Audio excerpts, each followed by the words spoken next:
Warning to everybody. This will be the episode tonight with the spoilers in it, not the episode last week, you dingus. Yeah, absolute eggs. You jar of pitted olives. Plate of capers. Yeah. Well, I was going to say a fruit, but I don't think you can say that one because that actually is a racial term. Anyways, let's just start the show, okay? Wow. Let's just start the show. Yeah.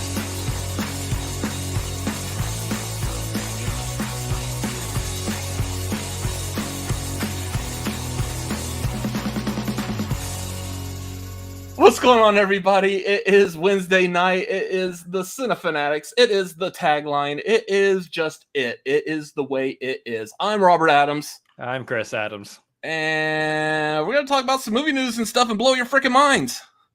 Which fruit were you going to mention? Peaches? So here's the... I actually messed that up. It's not actually a fruit. It's a vegetable. And I was trying to think, like, what's the most, like, off-the-wall vegetable? And I was thinking, the first thing that popped in my mind, because it's off-the-wall, is a vegetable that's typically used in emojis for signifying certain body parts. I'm like, wait, you can't actually call a person that because it sounds so bad. Artichoke. that was it. You're right, artichoke. By the way, peaches is the same thing, even though it is still a fruit. Yeah. Anyway. You fuzzy peaches. You fuzzy peach. Fuzzy peaches. I want a fuzzy navel now. That sounds fantastic. Welcome to Tagline, guys. We're here to talk about movies and fuzzy peaches. And blow your minds with all this movie talking stuff. Guys, y'all know who this is? Y'all know how this is. It is YouTube, which means streamlabs.com/cinefanatics. If you have any questions, comments, issues, want to speak to our management, there you go. That's how you do it. Make sure you get our attention that way. Patreon.com/cinefanatics. If you are able to, if you feel the need to be able to help us out, hop on a tier that's good for you. Coming up, we do have the movie trivia hangout for those of you at the Maverick tier. Go figure. That will be Monday the 16th at 7 Pacific, 10 Eastern. So make sure you join us for that. Also, the following Monday, the 23rd, will be, I got a thumbnail for it, the Top Gun Watch Along. That will be Monday the 23rd at 7 Pacific, 10 Eastern. If you are at the Do tier, which that one should actually be at the Maverick tier now that I think about it, but whatever. If you're at the Do tier, you could join us for that. That will be a lot of fun. Right before Top Gun Maverick comes out. Should have known when we made these tiers that this situation would come up at some point. We were going to watch Top Gun, and it wouldn't be at the Maverick tier. It would have to be at the Dude tier. We're going to watch The Big Lebowski at some point, though, and we're going to put that one at the Maverick tier. Yeah, just so we can mess with everyone. That'll be hilarious. Jokes. Yeah. How's everyone doing tonight? I see in the chat, I see Garth McMurray, I see Robert Adams, I see Lego, I see Jeremy Miller. How are y'all doing today? I see Jimmy and Timmy and little Susie. So we got to watch fucking language tonight. Yeah, those little shits. Someday the Maverick tier will have the Maverick watch along. The Mel Gibson movie. Here's the thing. I remember seeing that long time ago. I think that was what, 93 when that came out. I remember seeing it a long time ago. I was like, I actually like this one. I'm not big on Westerns, but I actually liked that movie. I thought it was entertaining, but I haven't watched it in a long time since then. All those Mel Gibson movies we got to rush to see all of a sudden. Why? Are we doing a Mel Gibson tier ranking? Not for a very long time, if ever. No, but we are doing a Tom Cruise action movie tier ranking at the end of this month. Still trying to nail down exactly the date. By next week, I would say we will have the official date and everything really laid out, ready to go to start advertising for that. But it will be the weekend after Top Gun Maverick. So go see Top Gun Maverick when it comes out. I hear it's like one of the best movies ever made. Every single person that is within our community that we all like kind of tend to follow online all absolutely loves the movie from the preview screening that they all went to. So I'm looking forward to this. I'm not a huge fan of the original Top Gun. It's a very very well done 80s movie is what I'm trying to do. full of 80s nostalgia, including like the shots, the swagger, the music, just everything about that movie just oozes 80s, and I absolutely love that for it. But And the volleyball scene. Nothing will get your day started like Rick Rossovich playing volleyball. I'm just saying. Anyways, am I right, ladies and some guys out there? But anyways, yeah, we will be doing that later on this month. Real quick, let's talk about next week. If y'all had noticed from the thumbnail, this is episode number 99 of the Tagline. Next week, next Wednesday, will be episode number 100. We got some stuff plans for this. One of the big things I was trying to nail down over the past couple of weeks, and I was just desperately hoping we could get this one done, and we got confirmation. I am able to announce it now. We do have a really special celebrity guest joining us for the Tagline for the 100th episode next week. What's great about this guest is they're coming on to talk about their new movie. They haven't talked to anyone else yet about this movie. No behind the scenes, no insider information. We are the very first ones, and they're doing it on our 100th episode. You are going to want to be here for this because this is the most exclusive thing we've ever been exclusive to get. So make sure you join us. It's super exclusive. Make sure you join us next week for that. So exclusive, definitely not a bit. It's hugely exclusive. Extremely exclusive. Yes. Also, those of you who follow us, if you're patrons, go to Discord. Go hop on the Tagline Discord channel. There is some instructions for y'all that I need everyone who is following us on Patreon. I need y'all to do that for us real quick by like Monday or so. So follow those directions. Help us out with that because that's also going to be something that we need for next week. So we appreciate y'all being patrons. If y'all could help us out with that, that would be awesome. Anyways. Yeah. Only other shows coming up tonight after the Tagline. I will be hopping back over to a Fans View YouTube channel. We will be doing a Fans View of film favorites, watching American Psycho. I haven't seen this in a while. It's one of my favorite movies, and every single time I watch this movie over and over and over again, I love it even more. So, hey, don't just watch it, eat it. Eat it. Yeah. So that's gonna be a lot of fun tonight. So, just in case y'all are curious, they are gonna feed an ATM machine a stray cat on camera. I don't know about that. Nobody has access to an ATM machine. I'm also not trying to get access to a stray cat right now. I'm pretty sure Lola would be pissed. You just go outside our apartment. There's a bunch of. I know, but Lola still would be pissed. For those of y'all who don't understand the reference, Lola is my cat. So. Yeah. Anyways, that's what's coming up pretty soon. How's everyone doing? How's everyone's week been? Let's talk about everyone's weeks real quick. Oh, before we jump into that, I do want to say those of y'all that are watching that might be a little bit leery about us talking about Doctor Strange spoilers, we are going to do the very standard, like put up the banner at the bottom. If you don't want to hear the Doctor Strange spoilers, you can mute while that banner is up. We will try to get through like spoiler talk as quick as possible. That way you're able to participate with the rest of our show, spoiler free. But like, typically we do that at the end. So yeah, we will do that at the end or so. But I mean, you'll be notified. We're not going to talk about spoilers untethered, unfiltered, or anything without you knowing that they're coming. Otherwise, how's everyone doing for this past week? Yeah, we're not just going to randomly drop that Nicolas Cage shows up as Mona Lisa in the middle of the movie without letting you know that we're going to talk about that first. I mean, I did stick that pillow right behind the Doctor Strange toy, so it is the madness in the multiverse. I mean, yeah, there might be spoilers just on my portion of the screen. There might be spoilers on Chris's portion of the screen. In that movie, Nicolas Cage, Doctor Strange was the voice of Pikachu in the Detective Pikachu movie. And funny enough, Ryan Reynolds was Doctor Strange. Yeah, and Ryan Reynolds was Doctor Strange.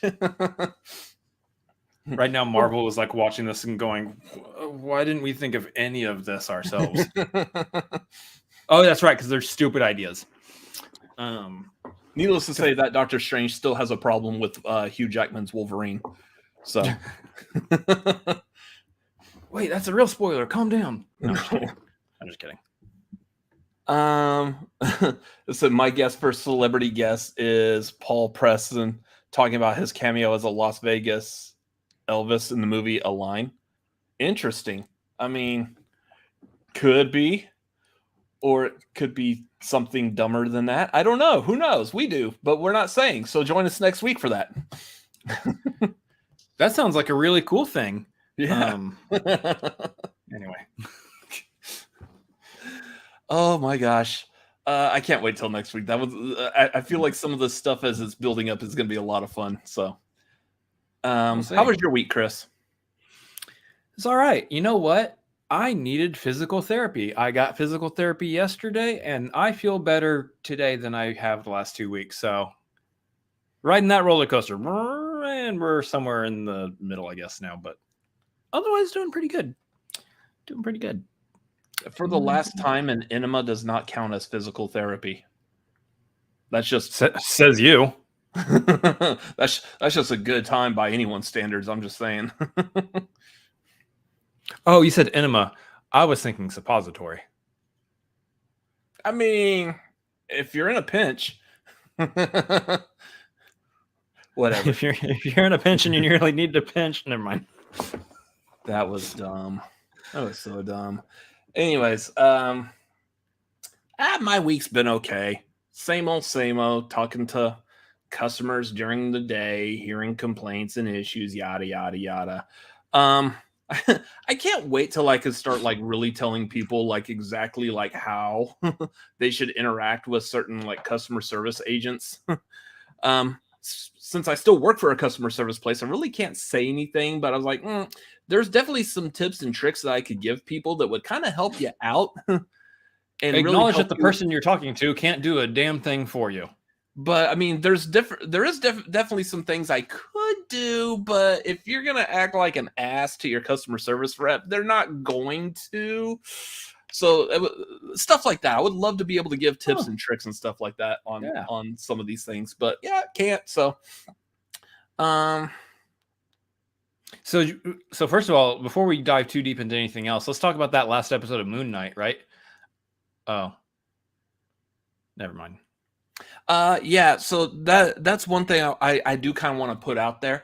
As far as the Marvel shows go, I think going forward, we are not going to be covering the Marvel show recaps on the Tagline anymore. We are also not going to be doing their own show, I guess, like we had done with like Loki and Fat Wuss and Wanda. Basically, what we're saying is reach out to your favorite content creator and tell them the Cinefanatics are willing to guest on their show to talk about the Disney Plus shows. I want to go guest on someone else's show instead of running it ourselves. So just not on Wednesdays, because we do Tagline on Wednesdays. So yes, maybe like Thursdays or so. Well, Thursdays are hard too because sometimes we see movies on Thursday. You know, we'll make it work. Yeah. So real quick with Garth's. Is it true that they can yell at you, but as soon as they swear you're... So all the various like customer service places I've worked at before, pretty much it's standard practice. If they start cussing at you, you can just hang up on them. Typically, like I know I usually like to give them a warning of some sort. But yeah, if you're not professional with a person over the phone or whatever, yeah, they're gonna drop you. And oh, that's one of those days where when people do that, I really hope they had like an hour-long wait just to talk to me, because then they got to start all over again. It's super satisfying to be like, no, you're an ass. Bye. Click. Anyways, yeah, that's sometimes a little fun. I am gonna highlight Tyler's. Like, found out a friend is dealing with some alcohol issues. Prayers and well wishes for his eventual recovery. Yet, definitely. Yeah, that's definitely not something to like play around with too much. I've had to cut back on mine over the past couple of months or so, just because it was really starting to feel like I would literally, not joking at all, I would wake up the next morning and I would feel like my organs inside me going, we're not happy that you're doing this to us. So yeah, unfortunately I really like whiskey, but I've had to severely cut back on just like straight hard alcohol. So not touching the liquor for a little bit. Still enjoy like a good beer or two, but I mean, still using moderation and caution with that. But yeah, that's not something fun to have to deal with. So yeah, prayers. Hope your friend turns out okay. Otherwise, yeah, that's it for, I guess, my past week. Everything. Anything else we want to bring up before we move on, Chris? No. Well, that's good. Thank you for offering that information. That was great. Let's move on. What movies have we watched this past week? You know what movie I think we should talk about that we've both watched this past week? Doctor Strange. That would be a fun one to talk about. It's a lot more fun than pretty much some of these other movies we have on the list that we've seen. I'll say that much. Yeah. So those of y'all watching, if y'all have seen anything cool or interesting over this past week, let us know. Put it up in the chat so we can see that, because I desperately want to watch something other than Tom Cruise movies here and there right now. Also, please not anything with Nicolas Cage in it, because we're still taking a break from watching Nicolas Cage movies also. How are we burnt out on both Tom Cruise and Nicolas Cage? What the hell's happening right now? I'm actually not burnt out on Tom Cruise. I'm just saying, I can't wait for the Kathy Bates marquee episode where we're ranking Kathy Bates movies. Fried green tomatoes, S tier. I heard About Schmidt is fantastic if you really like Kathy Bates. There's a whole lot of Kathy Bates in that movie. Oh. Exactly. So let's just say she played the unsinkable Molly Brown in Titanic. Well, she definitely is not sinking in About Schmidt. I don't even know what that means. Okay, well, you'll look that up on the IMDb's Parents Guide later on. Anyways, yeah, so not really much to talk about here because we have like a lot of Tom Cruise movies, which we're going to dive into those more during the marquee. But what movies? No, you need to talk about one of them. About the Tom Cruise movies? There's one of those movies right there you need to talk about. I watched? I want to hear you talk about it. Oh, so yeah, this week I watched The Mummy. So he watched The Mummy the week before. I watched it this past week, and good Lord, what a shit show that movie is. Oh, that movie was terrible. Like, it's one of those, like, you know they're trying really hard, but like when you get someone like me with really bad ADD, ADHD, I believe is what we now call it, I'm like, cool, look, I got this like bubble game on my cell phone. Let's just play that while that plays over here. Bless their hearts. Oh, good Lord. They tried. I know they were trying. I appreciate what they were wanting to do, and I love the idea. Exactly. Just because, for all intents and purposes, that dark universe, kind of like hearkening back to the old Universal monsters, that was, for the most part, the first like cinematic universe. Sort of. It wasn't originally made to be a cinematic universe, but it just ended up that way when like some of the actors and characters cross-mingled. Also thanks to Abbott and Costello. It's the fact that they threw up the dark universe in The Mummy, though, as a logo, like it was its own movie studio. Like it was going to be something special that we were going to be talking about for the next 10 plus years. Like it was going to be Marvel Studios cinematic universe quality entertainment, and good God, no. I just don't know what it is. What is it about Marvel that has that magic ability to create this universe? Because I mean, it's just storytelling, right? Really good characters, and somebody headlining the entire thing, running the entire ship, captaining the entire thing, who actually gives a flying crap about all of the Marvel characters and their stories and making sure they're told properly. Wait. Now I've got an image of Kevin Feige outside just throwing crap in the air and it's just flying away. Like, here you go, more flying crap. I am giving the flying crap. That's really interesting, though. Someone should do some kind of like a video talking about like Kevin Feige and the history of the MCU. That would be really super interesting if that was to ever happen. Might have to think about that. Yes, this is funny because Tom Cruise is going to be playing a 30-something-year-old man for the next 40 years of his life. Yeah. Yeah. The Mummy, terrible. Watched Night and Day with Cameron Diaz. That movie was actually a lot more delightful than I thought it was going to be. I enjoyed that movie. I also rewatched it. It's a parody of Tom Cruise movies without being a flat out spoof. There's definitely some parts in there that you could tell, like when they were filming it, Tom Cruise was like, all right, guys, just because you got me here doesn't mean we have to be doing a parody of me, but sure, I'll film this if it makes you happy. And it made me happy. Yeah. So that was really good. It's that personality. And then other than Doctor Strange 2, today I wanted something a little out of the ordinary. So a movie that I've seen so many people talking about online. I was like, I want to watch this. Phantom of the Paradise. It is an early Brian De Palma movie. It's like it feels like it was kind of in the same vein as Rocky Horror Picture Show. So yeah, it was weird. It was interesting. I enjoyed it. It just the editing and stuff was a little. Wait, Brian De Palma. That's the guy who directed Carrie, right? He did Carrie and Scarface and the first Mission Impossible movie. Not many people know that one, that he directed the first Mission Impossible movie. Turns out. Yeah. Anyway, so it's one of his early movies. I thought it was interesting. I thought it was kind of funny. Some of the music was really catchy in it too. So, yeah, kind of a retelling of Phantom of the Opera, just with a whole bunch of other stuff mixed in, like Faust and some other stuff. I can't rattle them off, unfortunately, right now. But yeah, a modern rock type of psychedelic almost version of Phantom of the Opera. And then Doctor Strange 2. So, yeah.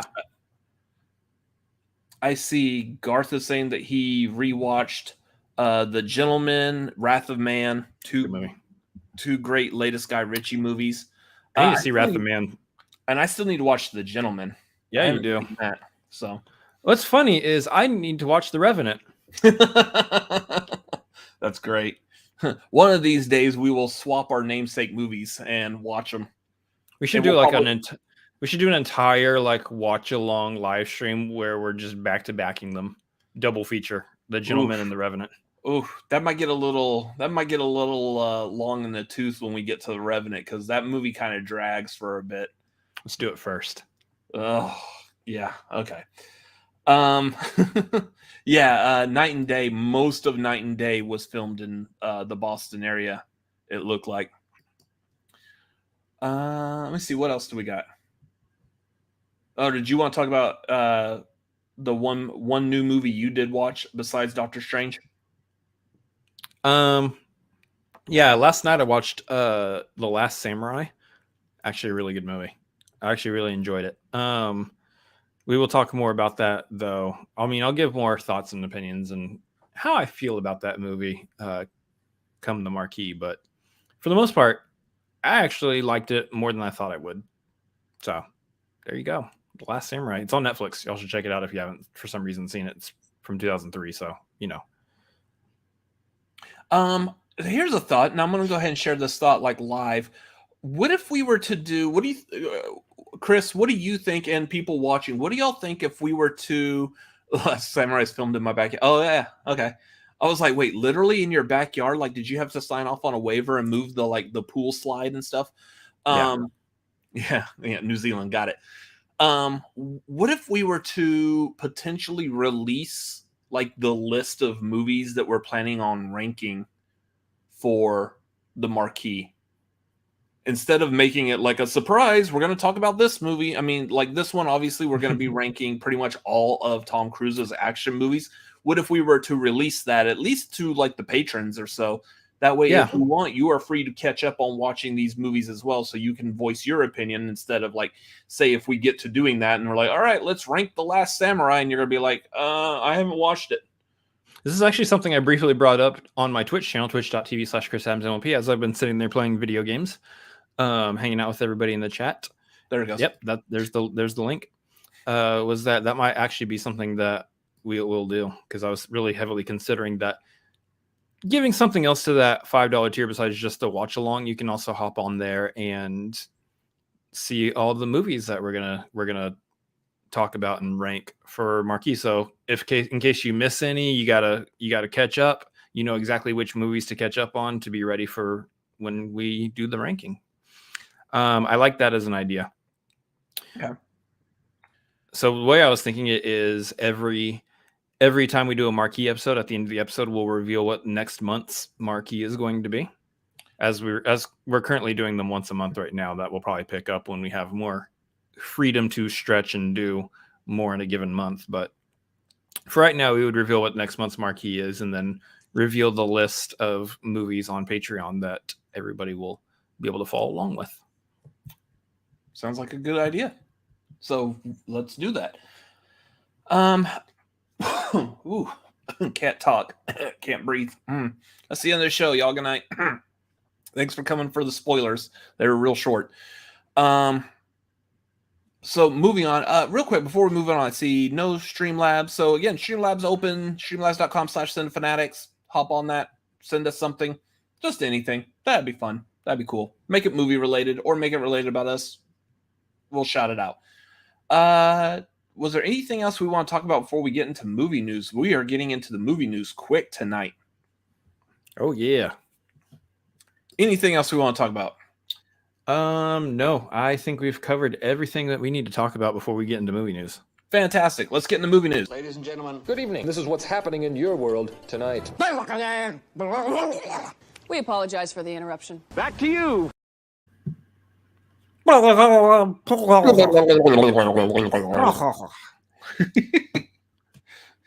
a show we're putting on here. All right, guys.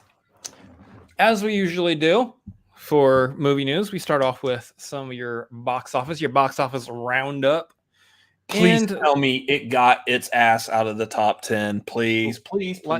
No, Doctor Strange is there. Like always, I am going to ask, what do we think the number one movie is in the box office this week? You're right. It's Doctor Strange and the Multiverse of Madness. Good guess, everybody. Thank y'all so much for playing along. I had no idea. Surprise. Y'all, this thing made some scratch. This thing made some bread. How much did it make? Made some dough. It made a bag of. It made $187,420,998 according to the numbers on Box Office Mojo for the weekend. That's just domestic. That's just domestic. Yep, that's a large amount of cash. That's a very huge amount of money.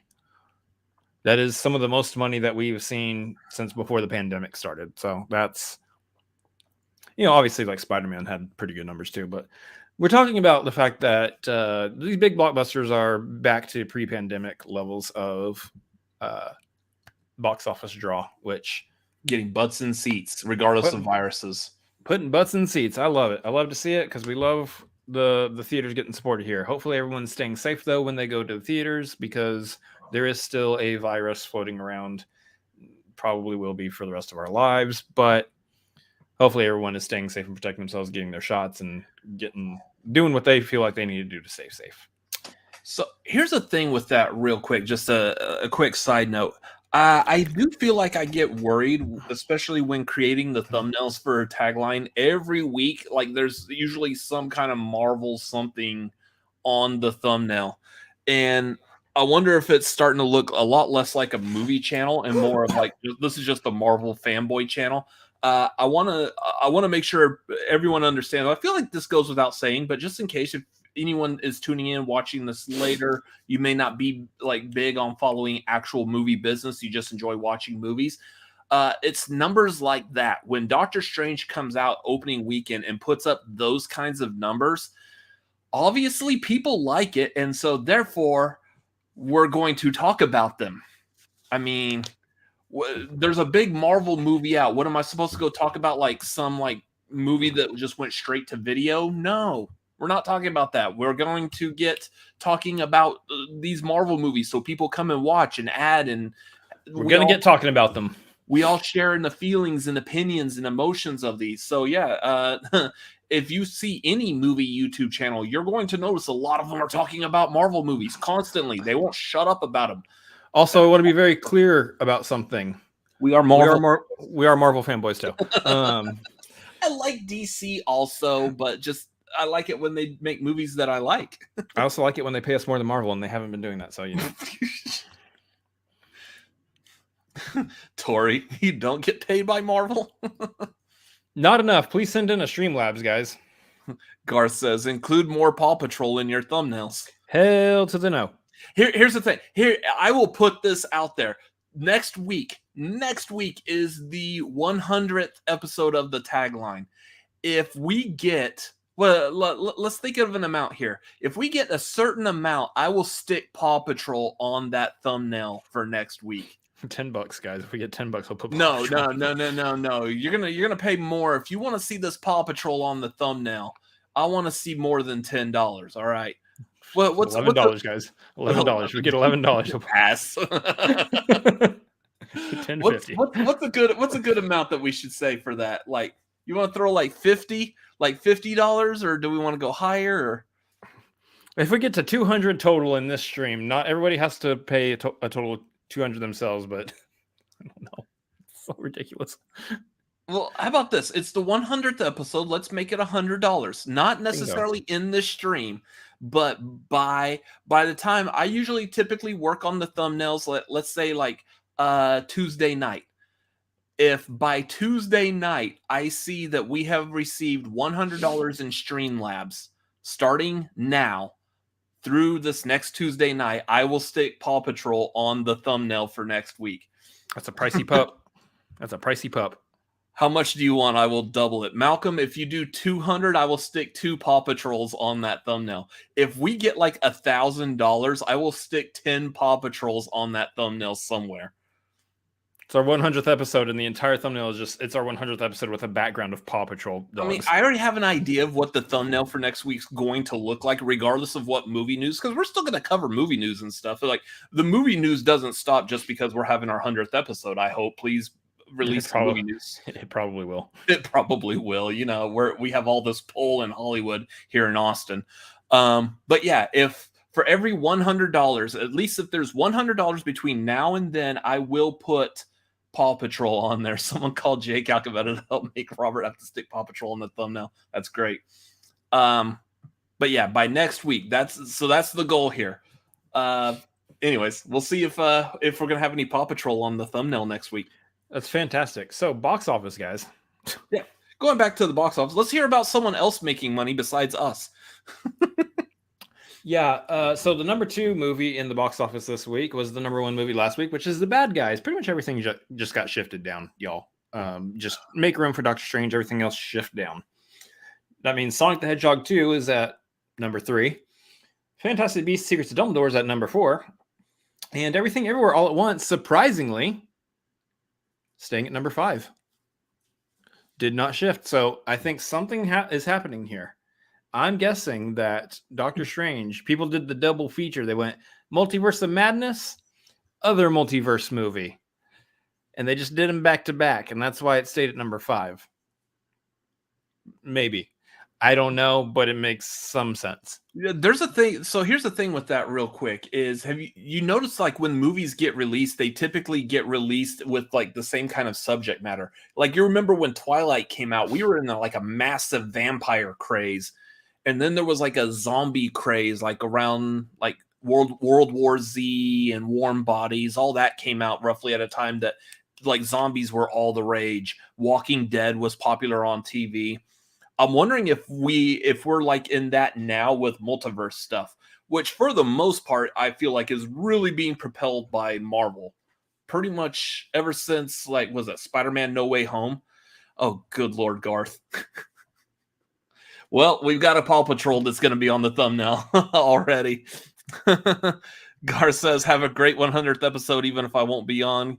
Get to work adding Paw Patrol in that thumbnail. Thank you, Garth. So yeah, if anyone else wants to throw in $100, there will be 2 Paw Patrols on there. So anyways, yeah, so movies come out like kind of in around a certain topic, vampires, zombies. Now we're talking about multiverses. And I'm wondering if that's what's really causing this craze. Like, how many other movies and TV shows are we going to get? Like, we need like a good straight up horror movie about a multiverse. It's like kind of like a Happy Death Day. I mean, Happy Death Day 3 would be probably a multiverse movie. That would be fantastic. Christopher Landon, get on that. That might actually make me watch the other 2. I want to see the alternate versions of Tree and reliving the same day over and over again in their own dimension. That would be fantastic. I want a variant of Tree to be Bill Murray and another variant to be Tom Cruise. Yes.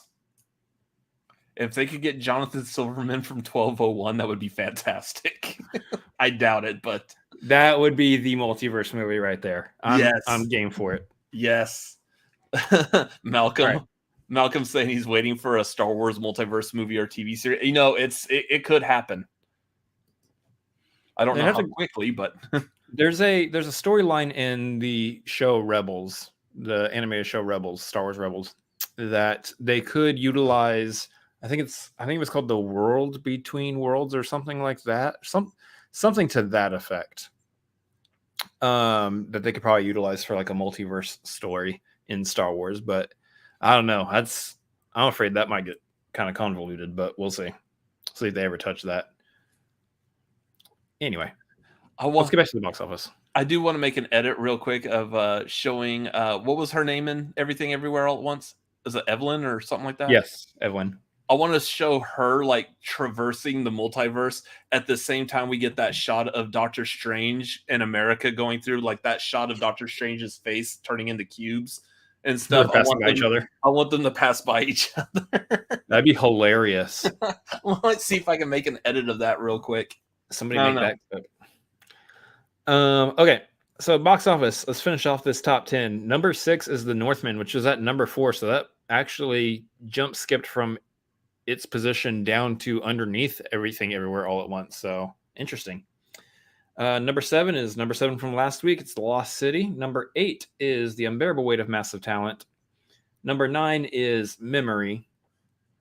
Number 10 is Father Stew, which means, guess what's at number 11 and out of the top 10? I don't have anything really to celebrate, so I'm going to go with this. They're singing happy birthday. This is where you would have had the it's your friendly Dr. Michael Morbius at your service clip lined up and ready to go. I forgot. We still have this one video that Jeremy Miller sent in. I forgot what this was, but let me see if it's appropriate.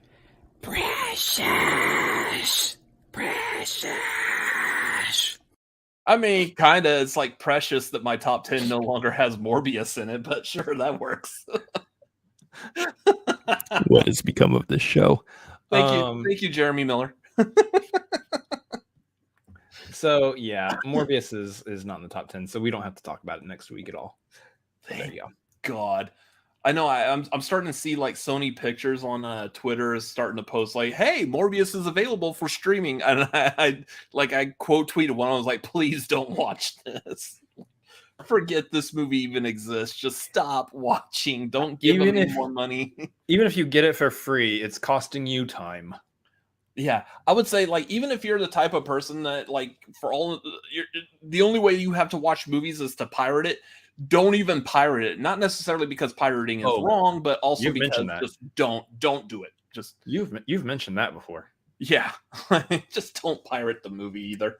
Just, nothing. Anyways, yeah. So there's your box office. That's what's going on. That's what's happening in the world of the box office. I would expect this next week when we do box office, that Firestarter will be somewhere because that's coming out. I had just recently saw the trailer or preview for that.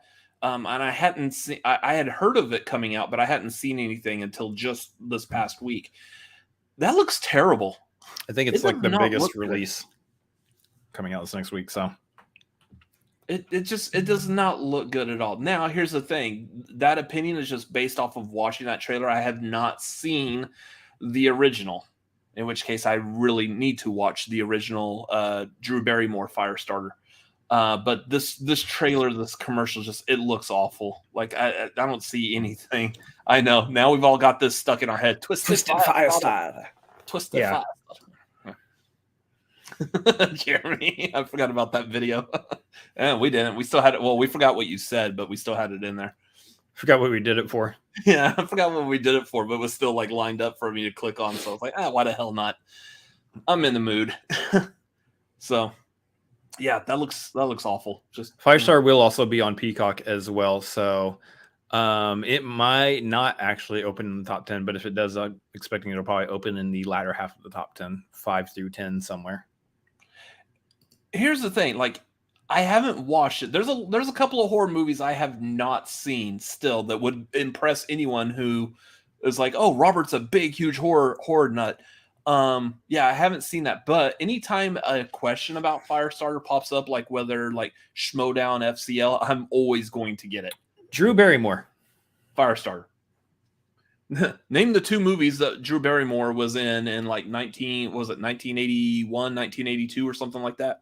It's Firestarter and E.T. Firestarter. Yeah.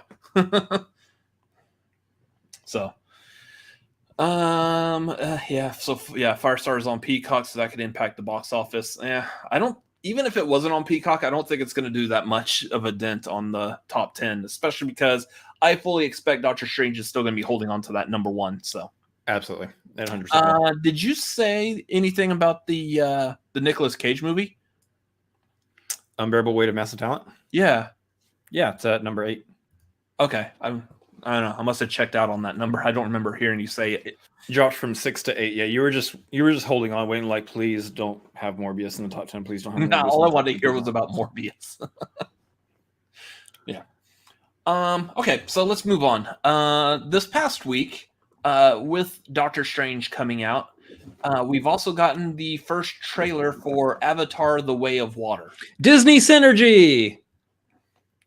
What I like about this, what's funny about the position that we're in right now is if you remember back, Avatar came out in 2009, took the box office by storm, quickly rose to like the number 1 movie of all time, I think both foreign and domestic, or international, worldwide and domestic. Yeah, of all time, yeah.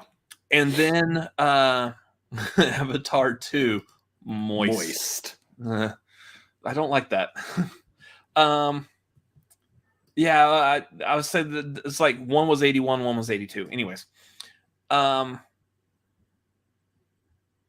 forgot what I was saying. Oh yeah, Avatar 2 came out, took number 1 in the box office, and then Star Wars: The Force Awakens came out in 2015, I believe.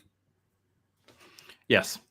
Anyways, so when that came out, that took number 1 at the box office, and then we were watching like them going back and forth between Star Wars and Avatar as to who's going to be the new number 1, because I guess they kept re-releasing Star Wars, they kept re-releasing Avatar. Force Awakens never topped Avatar. What am I thinking worldwide? I think Force Awakens might have gotten to like number 2 domestically. I think it topped Titanic. Yeah, well, Avatar topped Titanic because Titanic was number 1. Yeah, Force Awakens I think topped Titanic, but I don't think Force Awakens never topped Avatar. So what beat Avatar? Avengers Endgame. Oh, that's right. Okay, yeah. So Endgame beat it, and then we're like, okay, well now Fox is just going to re-release Avatar, and they'll make enough money to overtake Endgame again. Well, and they did in China, and it did it. It overtook Endgame. So now Disney owns both, or all of them, Star Wars, Marvel, and Avatar. So now Disney's just going to be playing this game, and no matter what, Disney wins. So, yep. Go make that money, Disney. You know how to do it. Which puts me as somebody who would have loved to see Avengers Endgame for everything that Marvel built up and earned. To see that be the number 1 movie of all time, it just made so much sense to me. But then Avatar took it back over again, and it made me sad. But then I realized they're both Disney, and who cares? And this is one of the things, like, I understand this concept, and yet I still play into it, is like one of those people that's watching the box office, like, come on, Endgame, beat Avatar. Like, I feel like I'm at a horse race when I'm not actually betting on anything. I have no horse in the race type of thing. I'm just sitting here begging for this movie to overtake another one, and it means absolutely nothing to my life whatsoever. This is like watching a tennis match where the tennis player you're rooting for hits the ball and then quickly darts across the other side of the tennis court to hit it back to himself. Yeah. Well, if you're like the Flash or Quicksilver or something like that. Yeah, that works for my analogy. But yeah, like I don't know why I'm like rooting for them to win. Like, I don't get anything out of it. So the rooting comes at comes from a place of wanting an established property like Endgame, like Avengers, like Marvel, that's been around, that's been doing it for over 10 years, almost 15 years now at the time, not 15, but wanting them to have that trophy, that award of being the number one movie of all time, as opposed to Avatar, which kind of came from nowhere and really kind of got there on the back in the merit of how much ticket prices costed because they were 3D and they costed more at the time. That's really it. That's the only reason Avatar got to that number one spot, is because everyone went to go see it in 3D and those ticket prices were like doubled almost, give or take. So, and I've talked about this before. I'm not a huge fan of Avatar. I just thought the storyline was just very blah, whatever. It looked gorgeous. The cinematography for it, the where and how it was shot, beautiful. The CGI done on it was amazing. Visual effects, and the 3D, that was probably the best looking 3D I've ever seen in a movie. Yep, like easily by a long shot. I don't think we don't have any like real confirmation yet that this new Avatar is going to be in 3D. I don't know. Let's talk about it while we talk about it. Let's look it up while we talk about it. Avatar 2, guys. What does this become like a good mythical morning? Avatar 2, will it be in 3D? Let's talk about that. Let's talk about that. I'm pretty sure it will be. I mean, that's kind of a big that's kind of Avatar's thing. It's its shtick is that it's 3D. Also, there's going to be underwater scenes, and how could you not want to watch that in 3D? Yeah. Now the thing with that though, yeah, it will. Yeah, there is something that confirms it will be. Yeah, it'll be in 3D. Yeah. So that's the thing though, because again, kind of like what I was saying, that there's periods of time where like the zombies, the vampires, that's the it thing, that's the fad at the moment. Is 3D had like a huge 3D multiple times throughout the course of history has had moments of coming back into pop culture.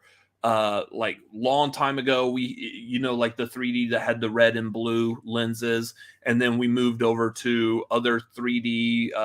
I forgot what the type of technology was, but it moved away from the red and blue, and then it moved into what we last had was those lenticular glasses that they would give you that really hurt like back here because they were very solid plastic and they would dig into the back of your head. And they're very convenient for people who already wear glasses. Yeah, because they got all up in your face with that. But we haven't seen that lately. Not because of the pandemic, but I think you and I were talking about this earlier. The first Doctor Strange movie was probably the last movie I can recall being in 3D at the time of like that whole like 3D craze again. It's one of the last movies that I definitely saw in 3D, if not the last movie I intentionally saw in 3D in the theater. Because everything before that, like I saw Guardians in the Galaxy in 3D, and that was at the Chinese Theater on Hollywood Boulevard. And Alice in Wonderland I saw in 3D, which that was terrible because it was so dark and you couldn't make anything out. But other than that, like Doctor Strange was great. But I haven't really seen 3D that much since then. Because like the 3D effects would have been really good in Far From Home during that one scene. The elementals. No, with putting Spider-Man through that would have been good for the 3D, much like the Doctor Strange going through like that acid trip with the ancient one. Yeah, that was a really great scene in Doctor Strange in 3D. It really was. So, I mean, if they are absolutely bringing the 3D back for this next Avatar movie, that will help at the very least. That'll help me with being able to watch this because I loved the 3D. It was so gorgeous on the first Avatar movie. And I would love to go see something like that again. Yeah. But I'm also still not expecting the movie to be that good. Here's the thing. I'm on the other side of it, especially after watching the trailer. Like, I get it. Everyone watches the trailer. We make the jokes. Looks like an Avatar movie. Understandable. I get it. Like a Dances with Wolves movie or Ferngully. Here's the thing. We got that storyline with the first Avatar. We got the Pocahontas, Ferngully, Dances with Wolves. We got that storyline with the first Avatar. I would expect that every sequel to Avatar is not going to be the same storyline over and over and over again repeated. So what that means is either it's going to be derivative of a completely different story, which, fine, fair, whatever. Or it's going to be a new original story with the characters in the world that we already know about from the first Avatar. This time exploring water, exploring the oceans and everything, which is cool because it looks great.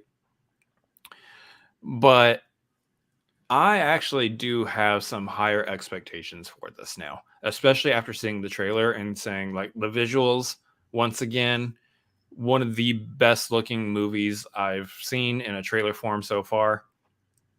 I don't expect that it's going to be any less than that. I think the movie itself is going to be probably one of the best looking movies I've ever seen.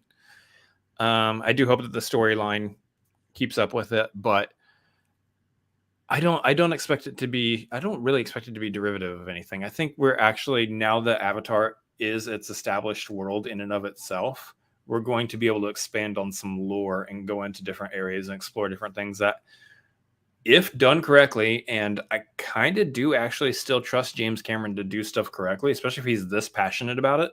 If done correctly, I don't think we're going to get like a Star Wars level universe, but I think we're going to get a fun universe to come back and revisit to on the later sequels that he's got coming out. So I don't know, I understand people like yourself going, hey, not they discover it in some abyss or something. Not my cup of tea. It's not something that I'm necessarily into as much, just because the first movie was kind of a derivative story. But I think you go in with slightly lower expectations. I think you might actually end up being surprised. So I know you and I were joking about this before, but like the first Avatar seemed like it was derivative of the Kevin Costner movie Dances with Wolves. And now we've got this second one that takes place in water. So this would be derivative of the Kevin Costner movie Waterworld. Yeah. Hope it's going to do well. Because Field of Dreams is next. Someone may have forgotten to tell James Cameron Waterworld did not do well. It's a great live show at the Universal Studios. It is. I even hear that one Mike Kalinowski has been in it. So yeah. That is funny to me though. Are we going to revisit like other Kevin Costner movies for the sequels? Is that the way we're going? Also, are we going to do other elements and just make it the true actual Avatar: The Last Airbender movie series, even though it doesn't look that way at all? Yeah. Fine. Now that we've done the forest and fire, earth, and water, air, heart with your powers combined. No. Oh, that's Captain Planet. It's different. Watch Captain Planet like pop up in the 5th movie. The real Multiverse of Madness, y'all. You still get Whoopi Goldberg as Gaia. Whatever.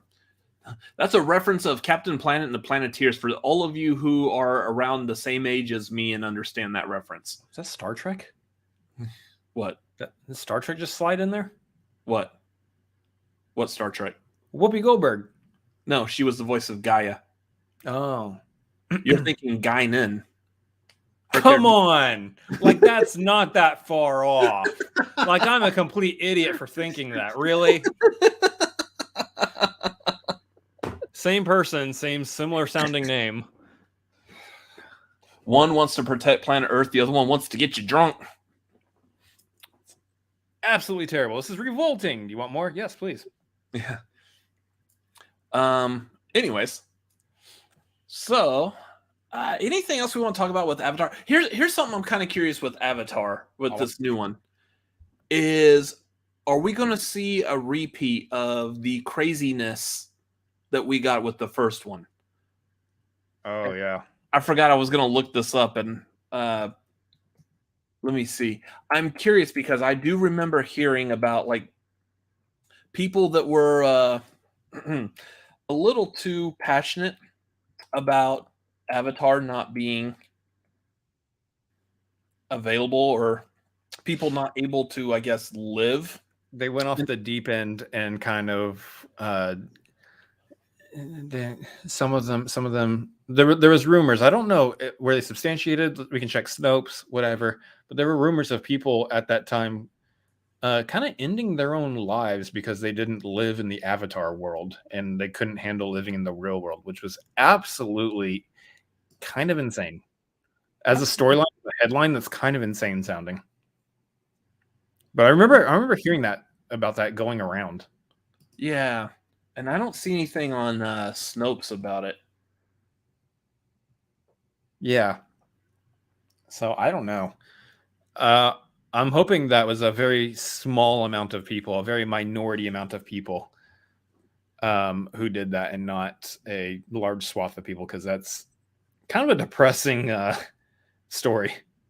So I can't find a Snopes article about that, but there is one about, was Chris Rock wearing protective cheek pad before Will Smith slap? How is that something that people want to know more about than verifying and checking to see if people were committing suicide over Avatar? Like, wow. Wow. This is weird, but yeah, I'm wondering if we're gonna get that kind of level of like craziness again with this. I don't know. Like, the thing is, I think the hype from the first Avatar movie was just so high that I don't think it's possible that we're gonna hit that again. Especially because we are now living in a world where we're used to the hype train for these movies being like extremely high. Look at when Force Awakens came out. Look at what's going on with like Avengers Infinity War, Endgame, Spider-Man No Way Home. I mean, this Doctor Strange movie also had like a huge amount of hype around it. We're getting these big hyped up blockbuster movies, and some of them are, I would say, are selling on that hype. I fully believe Infinity War and Endgame both did a phenomenal job of fulfilling the proper hype. I don't think it was overhyped or underhyped. It was perfect. But yeah, like, what are we going to see in terms of that come Avatar 2 coming out? I don't know. I think it's healthy to predict that it's not going to make as much money as the first one. It's still going to make a ton of money. Especially because we're just now getting the teaser trailer. It is in May, and that movie doesn't come out till December. So we're going to get probably another 2 to 3 trailers, a mess of TV spots, some behind-the-scenes featurettes. We're going to get a whole lot of stuff Avatar-wise coming out in the months to come before that movie comes out, plus the re-release of Avatar 1 in theaters. Mm-hmm. I believe in September is when they're planning on re-releasing it. So it's also on Disney Plus. So, you know, if you don't want to go to the theater to see it, you can always just watch it on Disney Plus. I may actually go to the theater and watch that again, especially if they can re-release it in 3D. I may go and rewatch it instead of watching it on Disney Plus. I mean, I haven't watched it. I don't think I haven't seen it since watching it in the theater. I don't think I had like any real want or desire to watch it again. Yeah. Let me see.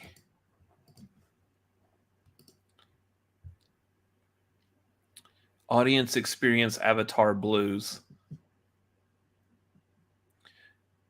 Yeah, so people trying to cope with depression from the dream of Pandora being intangible has received more than 1,000 posts from people experiencing depression and fans trying to help them cope.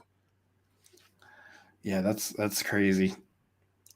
I've outside of like Star Wars, I don't know of another property that's ever been able to do something similar to that. Like I get people wanting to live in Star Wars and it not being a thing, but that's crazy. Maybe Harry Potter. Yeah, but I mean, even then, like the Marvel movies, the Star Wars movies, I haven't heard of people taking it that far.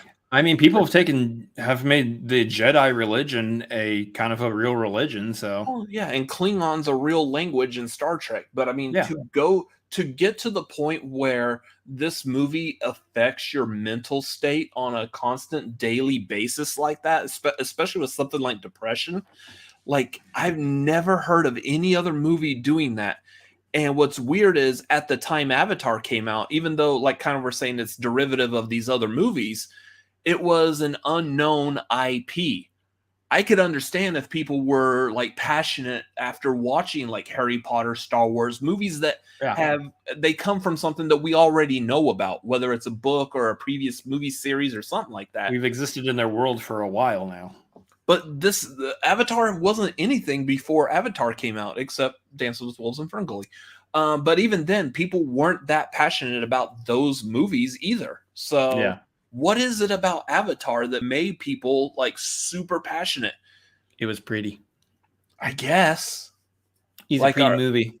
I know. I understand that we are people that are like visual. We like visuals, pretty colors and stuff. That's why if you post a photo to Instagram, pump up that saturation, it looks a lot better. People don't like being told that they can't have something. And so when you present them with something like unobtainium, they just really need to like obtain it. They need to obtain it. That's so dumb. How long were you sitting on that joke? A while, because you tend to drown on and on about things sometimes. It's mulling around in my head for about 30 minutes. But yeah, no. Here's the thing. I'm excited for it. I have a pretty decent level of excitement right now, but here's the thing also, it's May. And there's a lot that can waver and change for a lot of people, including myself, based on what they show in future trailers. They could show some trailers that raise hype for a lot of people, probably including yourself. If they make a trailer that shows a storyline that looks good, boom, you're in. But if they show a trailer that looks like it's once again derivative of something like, you know, Dances with Wolves and all of that, like we've been saying, hey, we're doing that storyline again. My hype will just my hype will. Yeah, I think everyone will. Yeah. So what I'm saying is, show us some trailers that show a unique new storyline. What I've already seen from this and have been able to piece together from it, it does look interesting because if you go back and you look at that trailer again, there's a human dude that's hanging out with the family, with Jake and Neytiri. So what's that? What's up with that? I don't know.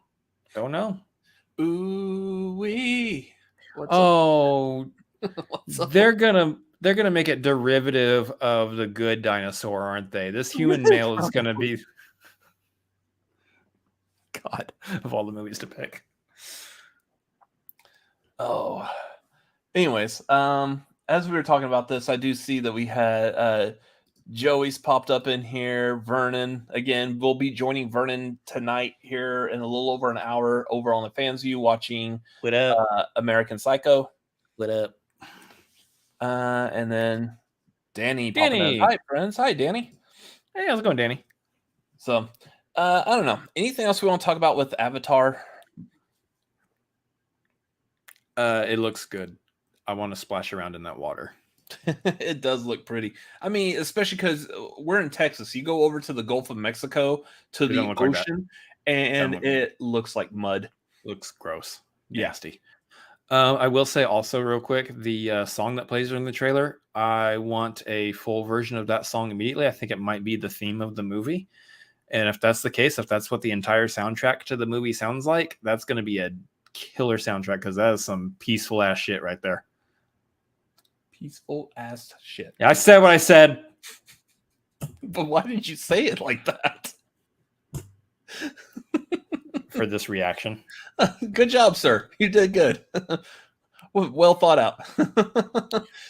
Sure, Malcolm. Just keep bragging about New Zealand. Just no, wrong. It's Pandoran water. Little did you know, in Pandora, if a human being was to step into that water, they would be burned instantly because it's acidic. At best, it's water that you can find at Disney World. Also acidic. Just because a lot of people pee in the water. And I wouldn't drink it. I wouldn't drink that. Anyway, we should talk about other things. So let's talk about Doctor Strange. So again, we'll talk about spoilers here in a second. We'll let you know if you haven't seen it. We'll put that up. It should have been Avatar H2O with Michael Myers. So we did the short, like straight out of the theater, talking about it, about Doctor Strange. Again, like my thoughts on that, I still kind of feel the same way even after like mulling it over after like almost a week now. I just feel like the movie was just very middle of the road. It didn't do anything like super exciting. I would have loved like more of a connection into how this multiverse would affect the rest of the MCU. But it didn't do that. I appreciated everything that Sam Raimi did in it, like the little nods and stuff. I absolutely love that. But yeah, there was a part in that movie, like probably, what was it, right before the third act, where I feel like I was starting to nod off. I was like, just get to a point already. Just hurry up and get there. So that's you in most movies, though. Let's be honest. Yeah, well, I mean, it depends. If they don't have like a good bridge to get to that third act, you're gonna lose people. So yeah. My thoughts after having thinked about it for a while. My thinks after having thought about it for a while, is that I enjoyed the movie. I don't think it's anywhere close to like my top 10. I think they did a lot of really fun stuff with that movie, but it's definitely not. It's first of all, it's a Marvel movie, so I automatically at this point I'm going into a Marvel movie going, I'm probably going to like this. I'm probably going to be pretty on board with what they're doing. So there's that side of it, but it's good. It's good in its own right. I think they were trying a lot of things, and I think there's a lot of things that they could have tried that they didn't do. I know a lot of people also were walking into these movies going, it's going to be a cameo fest. Doctor Strange is going to travel between every property known to man that Marvel has done or will maybe do in the future or something, that, and the other. No.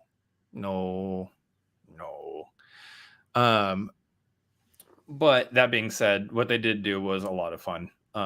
And, you know, I'll give it to them that the MCU has earned a lot of what they can do now. And they do well with it. They pay it off pretty well, especially in this movie. But like you were even saying, like, you wanted this movie to be kind of like one of those big tent poles for the MCU, like say like an Avengers movie, or No Way Home, Winter Soldier, No Way Home, something where like there's something that affects the rest of the MCU happening within that movie. Yeah. This was definitely not one of those as far as we could tell. Maybe we might see some lingering effects of something here or there last into another movie, but for the most part, this feels like it was wrapping up a storyline that was started with WandaVision and Spider-Man and all that. It was kind of bringing together this whole multiverse storyline in a way that's like, we're probably not going to play around with the multiverse too much in every single movie going forward. Maybe they'll lead up to some kind of event thing at some point, but I don't know. We'll see. Because, like, honestly, we still got Ant-Man and the Wasp: Quantumania, and that definitely could play into some of it too. Yeah. But All right, so we're going to dive just a little bit more into some spoilers. So I am going to put up the banner that's saying that there are spoilers. If you do not want to hear any of this, mute. Or, this is going to be the end of this episode. So if you don't want to hear it, if you just want to take off and not stick around for after we're done talking about spoilers, then thank you for joining us tonight. Thank you for watching. We appreciate you being here. Again, make sure you come hang out with us over on a Fans View. Here in a little over an hour, we'll be watching American Psycho. Sign up for the Patreon. We got movie watch along, Top Gun coming up. We got what did I say? Top Gum, Bazooka, Bubble Tape, whatever. We got movie trivia hangout coming up. Next week is the 100th Tagline episode. Make sure you join that for a really cool celebrity guest. I can't wait for that. And then the Tom Cruise action movie marquee at the end of this month. So, yeah, thank you for watching. Thank you for being here. Let's move on to some spoilers. And the other thing I also, before I put up the banner, those of y'all in the chat, I've noticed this before when we've done this, and I know you want to participate and add to it. Try not to be super spoilery with your comments because we can't mute you. I mean, we could kick you out, but I don't want to kick you out. So be careful. Here's the thing at this point. We'll just say this because you already did the kind of like, hey, if you're not sticking around for it, then deuces. That's fine. We're gonna do like plugs and stuff at the end of the show. So after we're done with the spoiler, it's kind of just gonna go into that. So I think it's okay if chat wants to do some spoiler stuff because I don't think anyone's gonna sit here and just put us on mute just to hear plugs again at the end of the show. Okay, you're either here for the spoiler talk or you're not here. Okay, well that makes sense. Anyways, here goes the banner. Mute, whatever you want to do. But, Professor Xavier's in this. That's kind of cool. Oh, God, I just jumped right in. Well, okay, that's not really a spoiler. We kind of got that from the trailer. That was kind of like a no-duh going into this movie. You have no time for people to actually mute or leave. That's why I said something like people already know. Here's the thing, and Garth's bringing up a point here, and this there's no set hard rule on how you do this. No. Yeah, it can't be policed. Like Charlize Theron tweeted out the photo of her as Clea, which I can go into Clea more about here in a little bit if you're not familiar with her. But yeah, she posted that up and was like, meet Clea, and I was like, hi Clea. There's no real set rule. Like typically I would say it's just proper, I believe, that you wouldn't publicly talk about or say a spoiler until at least after the weekend is over. So I feel like that's a good gauge of like exactly when you can talk about the spoilers properly. That's the thing is the internet is the Wild West and it can't be policed. As we could tell by the fact that I saw pictures of the Illuminati before even seeing the movie. Saying, oh, who all's in the Illuminati? Hey, I saw everybody. Cool, dope. Glad that assholes on the internet decided to drop those pictures literally everywhere they could because they like to laugh and be trolls and whatnot. Thanks, guys. Yeah, I think I had seen all the Illuminati before watching the movie. Like I had actually seen like that screenshot of like Mr. Fantastic and Black Bolt and like seeing them standing there. I saw a clip of Scarlet Witch twisting Xavier's neck and him falling over and dying in the hover chair. So like all of that I had already known before going into it. The only thing I'm surprisingly did not know before going into this was that Charlize Theron was playing Clea at the end. That I didn't know either. Which here's the thing, talking about spoilers, I like the way she did it. Because she made mention of Doctor Strange in that tweet. She just posted a picture of herself and said, meet Clea. And so unless you know, you're just randomly following Charlize Theron, you're like, cool. She's playing a character named Clea. Dope. That's not really... The thing is Clea's not a major character, so even if you didn't know that she's in this movie playing Clea... It's not really like you're not spoiled by anything. You're just like, oh, Charlize Theron's in this. Okay, cool. Yeah, like, it's not like, oh, Charlize Theron's in this movie. Oh my god! No, we're at the level that way.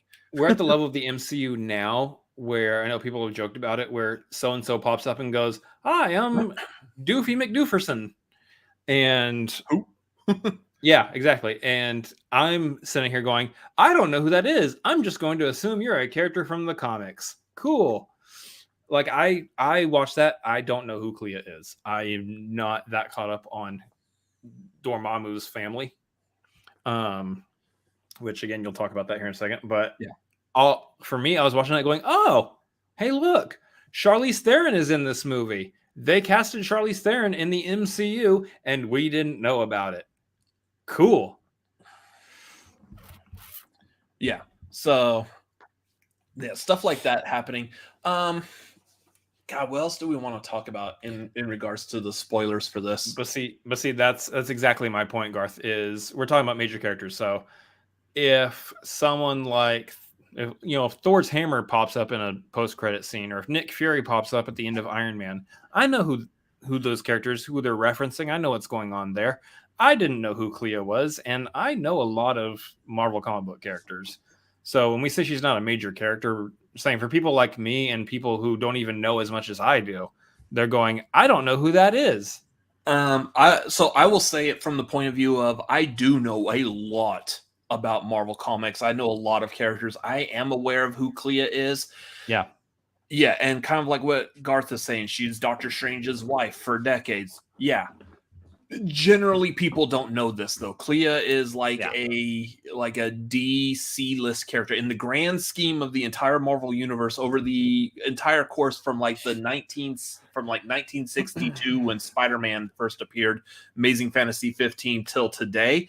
Clea is not a huge character at all. She is like DC list character in the grand scheme. So yeah, unless you are an actual diehard comic book nerd, or you just really happen to like Doctor Strange during the time that she was very popular in that book, you don't know who Clea is. So yeah, not a big spoiler if someone was to say like, oh, Charlize Theron's in this movie. Like, cool. Hey, Clea. Like, when I'm thinking of spoilers and stuff like that, as far as cameos, I'm thinking back like No Way Home. We all kind of knew and guessed that Andrew Garfield and Tobey Maguire were in the movie, but it's when the portal opened and they actually walked through it, everyone's like, yes, we know that they're Spider-Man. We know who the actor is. No one knows who Clea is. No one was sitting there going, oh, Charlize Theron, yeah! Like fist pumping. No, nobody was doing that. So we're sitting there watching the movie. I was like, oh, cool, Charlize Theron's in it. And you're like, oh, yeah, it's Clea. And I was like, all right, dope. It's Clea. Yeah, like Joey saying, oh, yeah, I had to explain who Rintra. So here's the thing. I wasn't that familiar with Rintra either. And Rintra has like 10 seconds of screen time in the entire movie. Yeah. Joey saying Clea is a reference that may be up most to 5 people per showing. I know, like the theater that we went to, I was actually looking around like right when they showed her on screen after I was able to register who it was. I was looking around like the people around us because the lights were already back on at that time, and everyone was sitting there like, oh, Charlize Theron. I didn't hear anyone like, oh, who's that? Nobody was even asking that. So that's why I was purposely sitting in the chair like, oh, it's Clea. That's Dormammu's niece. So yeah, for a quick like background, Clea is Dormammu's niece. She ends up being Doctor Strange's wife in the comics. That's about it. She is a hero. She may have some like quasi like super villain-esque type of ideals, and probably at the very beginning of the next Doctor Strange movie or whatever she may show up in again. But yeah, she's basically there leading this back into the dark dimension. Pretty much guaranteed that the next Doctor Strange movie will be like an all-out war between Doctor Strange and Dormammu. Kind of going back to what I was asking before, like what's going to happen with Dormammu now that Doctor Strange doesn't have the time stone? He can't trap Dormammu in that time loop anymore. He's no longer a threat. So what's Dormammu going to do? He doesn't have the leverage anymore. Yeah. So I guarantee we're going to probably see we're definitely going to see a Doctor Strange versus Dormammu like ultimate battle in the next one. I almost believe that we're probably going to also see some more with this universe's Mordo going in and still killing all the sorcerers and stuff and going after Doctor Strange, probably as like as someone who's working for Dormammu at this point. possibly. Who knows? Who knows? Because that was hinted at the end of the first Doctor Strange, and we didn't get any kind of like payoff to it in the second one, nor any other movie, other than a passive line from Doctor Strange talking to 838's Mordo going, that. "Hey, the Mordo from my universe hates me, and he's trying to kill me." We never saw that. We never saw any of that. We're just going, okay, I guess he's okay, cool. All right. Yeah. So they just completely yada yada over the end post credit scene of the first Doctor Strange. I do think that they can still do that storyline and then just do some flashbacks to moments when Mordo was trying to kill Doctor Strange that we haven't gotten. I think that's definitely still something that they can do and make work story wise. So I'm not too stressed out about that at all. Mm-hmm. But it's just funny that they did that post credit scene and then they didn't really, because the MCU to this point has been so meticulously planned out that there's not a whole lot of loose threads that aren't current that we haven't seen paid off yet. The only other one I can think of would be from the Incredible Hulk with the leader. We haven't seen that one pay off at all. And maybe, I don't know, I haven't heard any rumors, maybe that gets paid off somewhere in the She-Hulk show. Which I'm hoping for, because I want to see the leader. But most of the problems with the leader is because Universal still has like some kind of like say-so rights over a Hulk movie, and that's why Marvel has not made a standalone Hulk movie ever since the Edward Norton one. So we've always just seen Hulk being in other movies with other characters. So anyways, I'm trying to think what else we want to talk about. All the characters I loved like America Chavez. I thought they did very well with her character, even though it kind of slightly changed her just a little bit. I like what they did with her. Very interesting. I'm kind of curious as to what else they might use her in, because she kind of seems like a one-trick pony type of thing. She was just in this movie just to open doorways, and now we might not really be dealing with too much of the multiverse for right now. She may go off to the side, or we may see her pop up like when this ultimate battle against Kang the Conqueror happens in an eventual Avengers movie, and she's going to come pop up like at the last minute and save the day, and she will be like the Captain Marvel destroying everything, and which I kind of hate that, but the fact that she exists, that she's training at Commentatoring means that we probably are actually going to do a lot more with multiverse stuff in the future, just because that is her main power set, along with some other things. Mm-hmm. I loved Xochitl Gomez as America. I thought that she was actually really fantastic. And yeah. They did a lot of good stuff with her. You see a little bit of the Disney tiptoeing into certain topics and everything, and they're not fully diving into like her sexuality and all that. They touched on it, kind of did a little bit of with her two moms. Yeah. But other than that, they're still kind of tiptoeing around it, which, maybe the next movie that we see her in, they'll probably say that kind of stuff. Because I understand for this movie, like her sexuality wasn't important for the storyline, for what they were doing with the storyline. But I could see that when they want to do like some more backstory to her, when they want to dive into her actual story, I could see them saving that and pulling that out in whatever the next movie she shows up in. Yeah. Or if they have her like be in a Disney Plus series or something. I do want to go and talk about probably like the biggest character development that we had a clue about, but we didn't necessarily know until you watched the movie. And that was Elizabeth Olsen's Scarlet Witch, Wanda, being the actual villain of the entire movie. Like, I remember when, like, I guess it was around the time WandaVision came out, we thought that they were going to be leading her to be like the main villain of the movie. There was whispers that she was the main villain. But Marvel's marketing did a really good job of kind of like shoving that off to the side. Like, no, she's not the main villain. Don't pay attention to that. And I feel like we, in general, the public, we really stopped thinking of that. And then we watched this movie like, oh no, she is the main villain. So I know like some people probably still held on to that, but I feel like I let that one go and just really hadn't thought about it since. But I love what they did with her in this. I like how the coming off of WandaVision, I feel like is a little weird, and I know there's a lot of people saying that this movie kind of reverses what she did in WandaVision, in that the beginning of WandaVision, she was dealing with trauma from losing Vision in Infinity War, and then she creates this whole world in Westview, realizes that she's doing wrong, destroys Westview, lets everyone go back to normal, and then we last see her researching the Darkhold book, kind of like getting into that dark magic that Agatha Harkness was talking about. And then we're like, oh, is she still going to be evil? And then we got this. Yeah, that's the only thing is it kind of let us be like, wait, what is she doing at the end of WandaVision, which made us go, what is she going to be doing in the Doctor Strange movie? And then, of course, they had the not Shumagorath, but whatever that name of that creature was. Why couldn't they just use Shumagorath? Like, they want to save Shumagorath, I guess, maybe, possibly. Who knows? They made us think that was going to be like the big villain, or that we were going to be like, oh yeah, wait, Mordo is still out there, and Mordo is supposed to be the bad guy at some point too.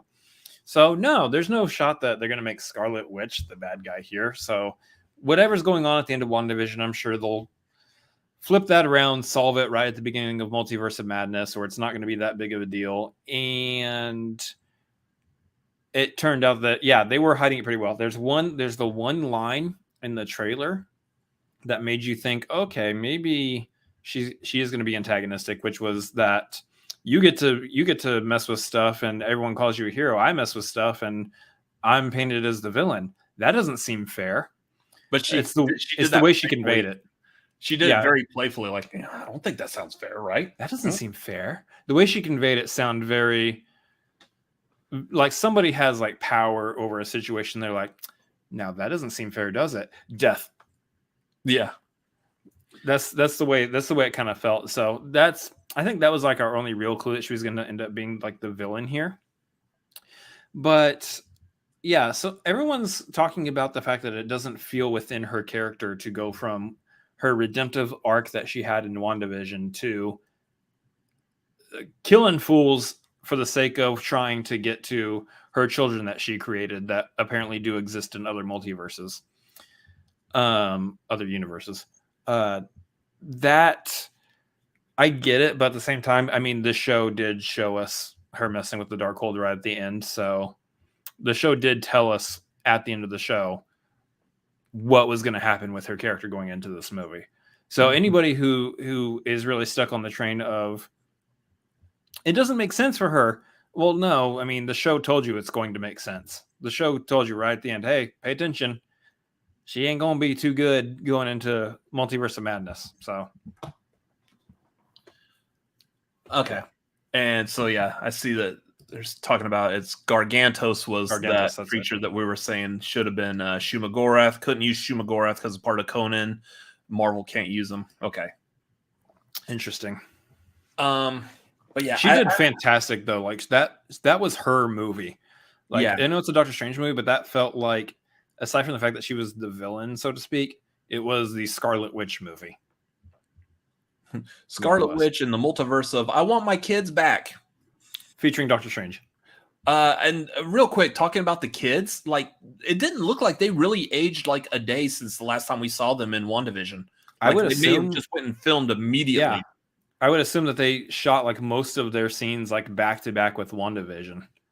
That I wouldn't be surprised to find that out because I don't think that they looked any older than they did in WandaVision. Mm-hmm.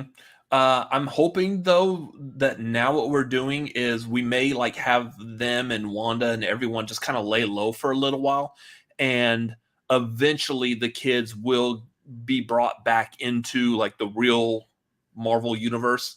And then they'll be like, what was it? Their characters Wiccan, and I can't remember which the other one becomes. Hulkling Speed. Yeah, something like that. Her kids. Yeah. That they become like a part of the Young Avengers with their characters from the comics and stuff. So that would be kind of cool to see that. Yeah. I do want to touch upon real quick the universe number designation thing. So it's established firmly in this movie that the Marvel MCU that we're used to following is designated Earth 616, which is the number designation of the regular Marvel universe in the comics as well. So they're kind of mirroring that. What's funny is in the comics, the actual MCU does have its own number, and it's not 616. I can't remember what number it is though. It's like 1999999. Yeah, something like that. I think. Yeah. So I like the fact that they did that. The thing I don't like is that we've already gotten the reference to that in Far From Home when Mysterio said that this is Earth 616. And then we were led to believe that Mysterio is from a multiverse, but then he's not from a multiverse. So how did he just so happen to know that Earth 616 number? It's really weird. And I'm hoping that gets explained. But at the same time, I kind of don't fucking care. It probably will be explained because we're talking about the same universe of movies that in Thor Ragnarok showed Hela pushing over the Infinity Gauntlet in Odin's armory going fake. Just to answer for the fact that we saw a glimpse of an Infinity Gauntlet real quick in the first Thor movie. Yeah. If they're going to cover their tracks like that, they'll probably have some kind of answer to that. Watch Quentin Beck actually be from a multiverse. Yeah, probably. So speaking of which, let's talk about Earth 838. Real quick, Bruce Campbell's cameo as the Pizza Papa. Loved it. Loved his cameo. So the fact that they basically made him end up having a fight with his own hand again, much like he does in Evil Dead 2, is so good. The Sam Raimi-ness of this movie was fantastic. There's definitely like the way it was shot. I know there was a couple of times we saw like a camera push in. I guess it's the house that Wanda lived in out in the middle of nowhere. There was a couple of shots where it looked like the camera was just coming down from above and just pushed right into the window. Almost looked like it was about to break the window. That's a very famous type shot from the Evil Dead movies as well. Man, just seeing a lot of the inanimate objects moving around is very Sam Raimi-ish. What were the other ones I was mentioning before? You can answer this for me, but the moment where Wanda's coming out of that mirror and she's like moving in a very creepily like possessed fashion. Yeah, a lot of stuff dealing with mirrors. Sam Raimi has done a lot of like again, Evil Dead. There was a lot of parts where Ash was interacting with himself in a mirror, whether he touches a mirror and it turns like water, or he may have been like at one point in Evil Dead 2, the mirror Ash reaches out and grabs him, starts choking him. You've got Army of Darkness. Ash is actually fighting the evil Ash, or you're goody two-shoe Ash, I'm evil Ash, whatever. There's a lot of like that dynamic. All the little tiny mini Ashes pop out of like shards of a mirror. So yeah, Sam Raimi loves his mirror. He loves making inanimate objects move. And he likes his classic Oldsmobile Delta 88 car, which I forgot to look for in this. I wish I had seen it. I didn't get to see exactly where it was at in this movie, but if y'all are Sam Raimi fans, you know his yellow car is pretty much in every movie that he makes. Those not familiar, it was the car that Uncle Ben drove in the original Spider-Man trilogy. So he puts that car in every movie. Even his Western movie, The Quick and the Dead, he covered the car to make it look like a covered wagon in a Western movie. So therefore, he could still put his car in the movie. It was really funny. But yeah, I didn't get to see the car. I forgot to look for it in this movie. So I am eager to see a rewatch. Is that where it was, like right at the very end with Clea? The car? Or was it? Oh no, it was in the dark one with where the Strange Supreme or I did read where the car's at. When he goes to the house, the sanctum, where everything else around it is dead. Yeah. There's like skulls and stuff. There was that thing, like all that wind and stuff above the sanctum. The car was floating in that. I didn't see it. And I think that might have been around that part where I feel like I was kind of like checking out for a minute. So that might be why I didn't see it. But yeah, I agree. I agree with this. the most director heavy. I think I haven't seen another MCU that really dived into that director's vision, except the Guardians. Well, I would say there's a couple others that come to mind. Guardians is definitely one of them. Even still, though, even then, James Gunn was reeled back a whole lot. That isn't your typical James Gunn, obviously, because it was PG-13. But the other ones would be like the Eternals. The Eternals was definitely heavily Chloe Zhao, because it was just so different feeling than a lot of other MCU properties. Hers, I just don't know Chloe Zhao's like vision, because I've only seen Nomadland and that's it. And Thor Ragnarok was very yeah. Okay. So other than those, yes. This one, but even still, I think this one probably still tops all those. Maybe you could argue that Thor Ragnarok is right up there with it, but I think this one definitely tops it. This is the most like Sam Raimi had the most influence on this movie than almost any other director has had on their MCU movies. Well, if nothing else, I said this is the one I saw it the most in, just because I am so familiar with Sam Raimi's style and what he does in his movies. I know what I'm looking for, and I definitely see it all over this movie. It was great. Yeah. Going back, talking about that Earth 838, the Pizza Papa, I love Bruce Campbell. The cameo not the cameo, but the post-credit scene where like he finally stops hitting himself. It's finally over. Oh, it's so good. And I would really love to see Bruce Campbell continue to cameo throughout the MCU. That would be funny, but I know a lot of people are saying they should get Bruce Campbell to cameo and fill in the void of Stan Lee cameoing. It doesn't. I said that. It doesn't make any sense. It makes sense for him to be in this movie because it's directed by Sam Raimi, but it doesn't make any sense for him to pop up in the other movies. Do you know why the hell it makes sense? Because he's going to be like another like ambassador. Because it's Bruce Campbell. Yeah, okay, but yeah, whatever. He doesn't have any tie to the the Marvel movies. We don't need explanations as to why Bruce Campbell shows up everywhere. It's just the explanation is it's Bruce Campbell. Mm-hmm. So Earth 838, the Illuminati. I absolutely love seeing Patrick Stewart as Professor X. The green suit, the yellow hover chair. When they played the X-Men theme, when he played, oh my God. I turned into a kid in that seat. Just like, oh, this is so awesome. Never in a million years would I've ever thought we would see a version of the animated 90s Professor X on screen. Much less would that version actually be portrayed by Patrick Stewart as well. Mm-hmm. Oh, that was the epitome of the nerdgasm right there. Seeing that, hearing the X-Men theme playing. I don't like that word. But I mean, that's what it is. That's exactly what that was. It was so awesome. Loved it. Was it Maria Rambeau as the Captain Marvel? I thought that was interesting. I really am happy to see that actress back instead of just doing like a one-off in Captain Marvel, and then we don't really care about her. We only care about her daughter, who's going to be the new Captain Marvel or Photon or something like that. Yeah. Spectrum, whatever you want to call her. Shauna Lynch. Yeah. I loved seeing her back, and especially in that kind of a role where she was Captain Marvel. I thought that was perfect for her. Loved it. Anson Mount as Black Bolt. Blackagar Boltagon. What a stupid name. But I loved him in that. Like, they actually gave him like the full-on like Black Bolt costume from like the comics. I wish the tuning fork on his forehead was a little bigger, but nitpicking. Yeah, and that's exactly what that is. But we got to see him do his like vocal power thing. Him doing that. They showed that clip of him killing off the 838 Doctor Strange by saying like, "I'm sorry," and then Doctor Strange just is gone. So good.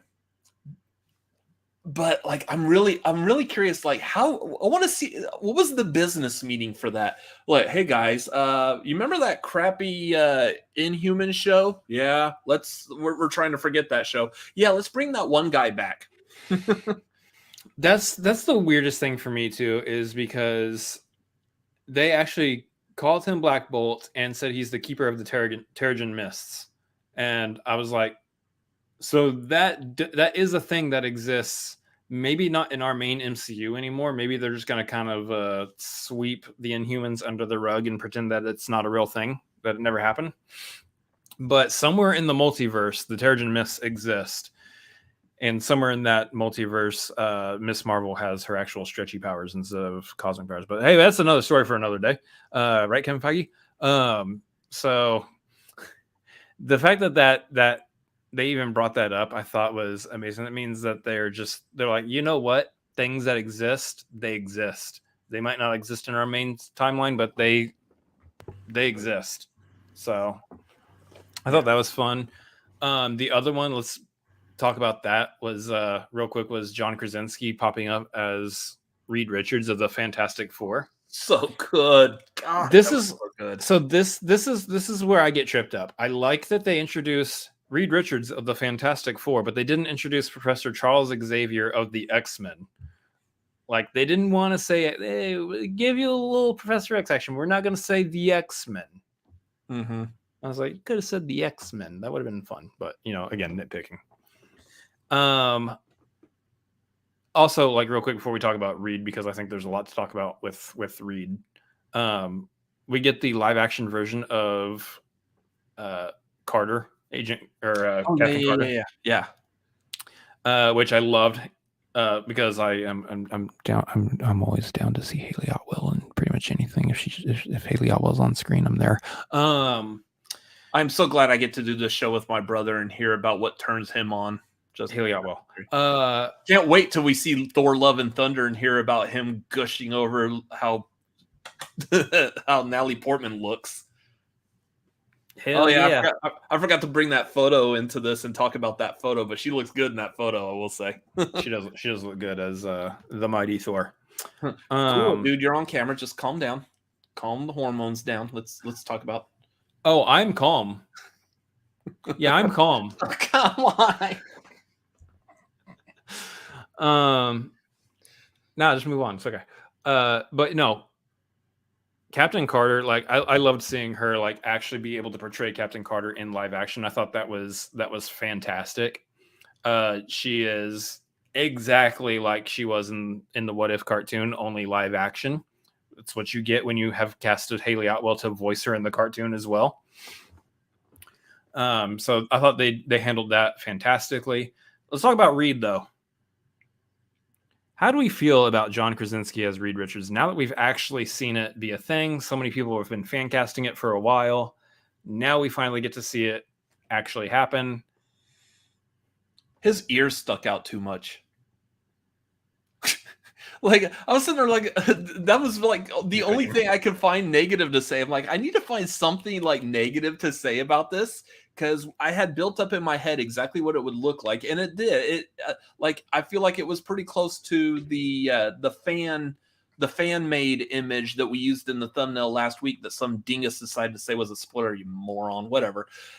That it looked a lot like that, and like I was really satisfied with how he looked in a Fantastic Four costume. His ears just stuck out a lot, but I mean, that was again nitpicking. I'm trying to. This is not the perfect Reed Richards. Like, I think he was a perfect Reed Richards. No. But I think it was. I believe it was just the fan casting. It was Marvel. Disney is aware of us talking about it on the internet, and they're like, "Fine, we'll go ahead and give it to you." Boom. This is it. You know what it was to me is it was John Krasinski in a Fantastic Four costume. That's what it was. It wasn't Reed Richards. And maybe we just didn't get enough of him because we're introducing Reed Richards. We've seen Fantastic Four movies before. Cool. We're introducing Reed Richards in the MCU, so to speak. And so for all intents and purposes, clean slate here. I need to know about Reed Richards. I need you to tell me about Reed Richards. He's a character that's going to have some importance. Obviously, Professor X will too. Mm-hmm. And we got a lot of like his wisdom in his character conveyed in there. And, you know, obviously with it being Patrick Stewart, we can connect it to prior iterations of Professor X and make that connection there and go, okay, we know about Professor X. Cool. This was a whole new Reed Richards played by a new person. And I don't know anything about this Reed Richards. I was not buying John Krasinski as Reed Richards. I was buying him as John Krasinski wearing a Reed Richards costume. Because we just did not have enough time to really get to, and to know Reed Richards, you have to be able to see how he acts in both like an action situation and as like the family father of the Fantastic Four. Yeah. So like we didn't get to really see any of that. We barely got to see him use his powers in this movie. So he stretched into frame and then he got Twizzlered, string cheesed. That's about it. I didn't get a lot of. I love that he mentioned that he made a passing reference to Franklin. Love that, and obviously Sue. Love that, but I wasn't feeling it. And honestly, like I really don't want John Krasinski to play Reed in the MCU's Fantastic Four. I'm just not into it. I'm not into him as Reed Richards. I do like the idea of him potentially directing it, though, which is exactly where it looks like it's going. That I am completely on board for. So there's a chance. I think he might be a good pick. I think he could handle it properly. So I'm completely on board for that. But yeah, I was not with him as Reed. I can put that aside though and just go, okay, I'm looking at Reed Richards' Fantastic Four in this universe. Cool. Okay, cool. And I think that they've got a good framework in terms of what our Fantastic Four should look like. The costume was great. The fact that they are painting him as the genius, even if we didn't kind of get that conveyed a lot, painting him as a genius, the whole like his teleporting in was kind of cool. And the fact that we are probably going to get that storyline of him and Sue with, their kid Franklin, and where does Franklin Richards go in the MCU? Because that's huge to the X-Men. He's right. But what I'm saying is that they gave us some good solid hints as to what they kind of want to do with the Fantastic Four. I'm just more interested in maybe even a younger Reed Richards, not like the Miles Teller, because heaven forbid we ever reference that movie. But give us someone like in their maybe early 30s, because Fantastic Four need to stick around for a while. They need to stick around for quite a while, and they need to have a major footprint on the MCU. So give us people that we can grow with over the course of like the next 10 years.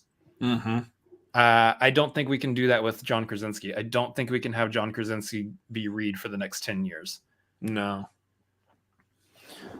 So, and that does mean I'm also not on board with Emily Blunt playing Sue Storm either. Yeah. I do want to talk real quick about the current discussion about this movie should have been rated R versus PG-13. Namely, and the thing that most people are pointing out as the example of this is Black Bolt's head getting imploded, which I thought was fantastic. I absolutely love that. Like his head just. I wasn't a fan, but I think we all understand why. I thought it was so funny. But yeah, they did a good job with that. Had his head actually like split open and stuff flew out of it, it would have definitely been a rated R. Yeah. But because everything was still self-contained within his head, his costume, his mask, whatever, PG-13, y'all. Yeah, I've seen way worse. I think like the Ring movies are PG-13. Yeah. Sam Raimi's Drag Me to Hell is probably the epitome of an PG-13 horror movie, in my opinion. I love that movie, and I don't like PG-13 horror movies that much. In fact, I need to rewatch that again. I haven't seen it in a while, but yeah. Stop it. Stop it. Stop it.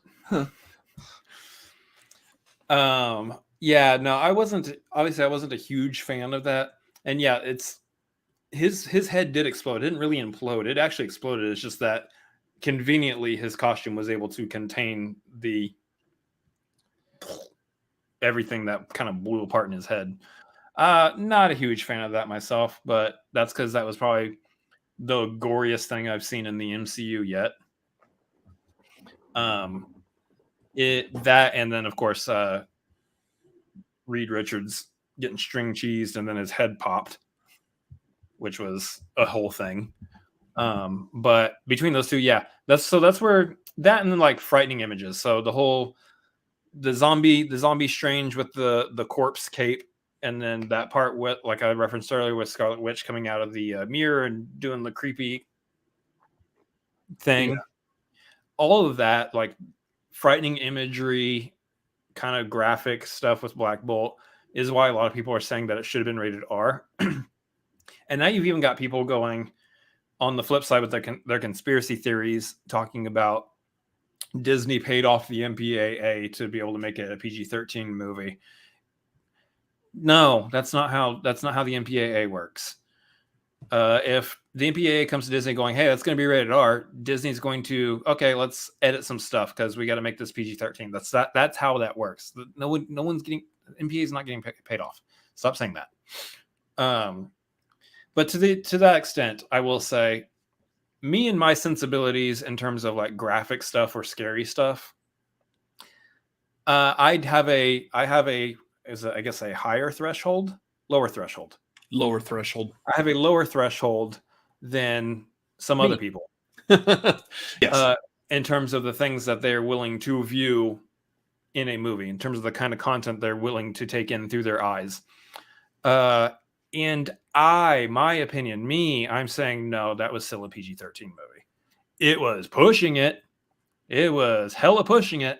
Push it real good. It's about as R as the MCU is probably ever going to get. Yeah. Not Until counting Deadpool. Not counting whatever connection Deadpool has to the MCU, which we'll see. I don't know about that one, but it's about as R as the MCU is going to get, but it was still a PG-13 movie. He's over here like, pussy. Wow. Wow. So we'll see. I don't know. It's a really weird conversation that a lot of people are having about that, because it's definitely still PG-13. And I think a lot of people are what I don't like about this conversation, what I don't like about the arguments that people are making is change it to R to fit my sensibilities, not change it to R because it needs to be R. It's, this doesn't fit my sensibilities, so therefore it should be what I declare it to be. That's not how this works. Like, you're not an important person. Why? We wouldn't know. That, and a lot of people are starting to treat PG-13 movies as PG movies. They're going, you know what? These Marvel movies are okay for me to take my family to. I take them to every single movie, every single Marvel movie. It's okay. It's always going to be family friendly. No, this may not be appropriate for your kids, according to what you may or may not want your kids to see. This is why you check what the movie's rated PG-13 for. That's why PG-13 was created to begin with, because movies like Poltergeist were getting PG. Dude, there is a shot in Poltergeist where a guy is standing in front of a mirror and he's peeling the skin off of his face. That is a PG movie. And it is like, that is one of the most graphic scene, like you ripping your skin off I've ever seen, ever in a movie. Even like a good hard R body horror movie where they're doing that. This was still just as graphic as that was. Then, of course, you've got like, was it Temple of Doom where the dude pulls the heart out? That was the exact reason why they made the PG-13 to begin with. Gremlins was very gory with like blending a gremlin or microwaving and exploding.